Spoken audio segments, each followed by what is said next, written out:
देश मेरा जल रहा है, आग लगी है सीने में, हुक्मरां सब व्यस्त हैं, खून गई का पीने में। तो राम मंदिर या बाबरी का पक्ष नहीं मैं लाया हूँ, घायल भारत चीख रहा है, चीख सुनाने आया हूँ। महोदय, दर्द हद से तब गुजरने लगा जब मेरे आंखों के सामने ताज, पुलवामा, छत्तीसगढ़ में शहीद हुए जवानों के सत-बिसत अधजले शरीर के टुकड़े, रेत के टीलों से ऊपर जाती लाशों के ढेर और कश्मीर में खून से इतनी लाल रंग की सड़कों के दृश्य सामने आते हैं। उस पर मेरे प्रतिपक्षी महोदय का कहना है कि मानवाधिकारों की अनुपालना करते हुए देश से उग्रवाद और आतंकवाद को समाप्त किया जा सकता है। महोदय, अब तो हमारा तिरंगा झंडा भी हमसे पूछने लगा है, क्या बात है भारत, आजकल फहराने से ज़्यादा कफन में दफनाने के काम आ रहे हो।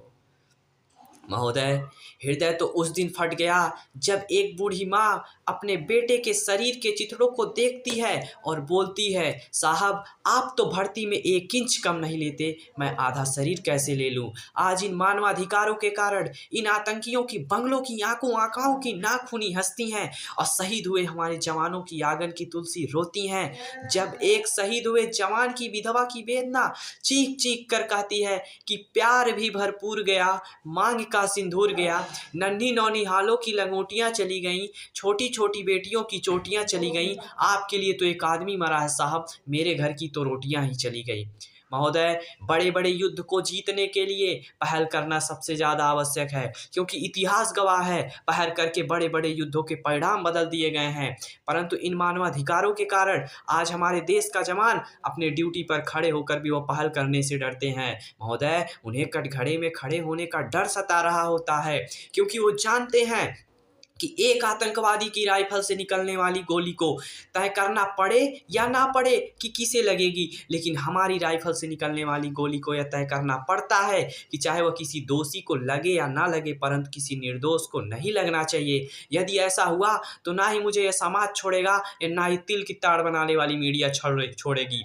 महोदय, किसी भी वीर को इन मानवाधिकारों तले दबाकर किसी भी वीर को युद्ध के मैदान में छोड़ देना कोई वीरता नहीं, एक आत्महत्या है।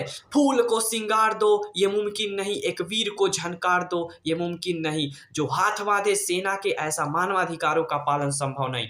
तभी तो क्या कहा था उस देशद्रोही ने, तुम एक अफजल को मारोगे हर घर से अफजल निकलेगा। मैं भारत का बेटा अपनी भारतीय सेना की तरफ से ऐलान करता हूँ, उस घर में घुसकर मारेंगे जिस घर से अफजल निकलेगा, वो कोख नहीं पलने देंगे जिस कोख से अफजल निकलेगा। उठो देश के वीर जवानों, तुम सिंह बनकर दहाड़ दो, एक तिरंगा झंडा उस कन्हैया की सीने में गाड़।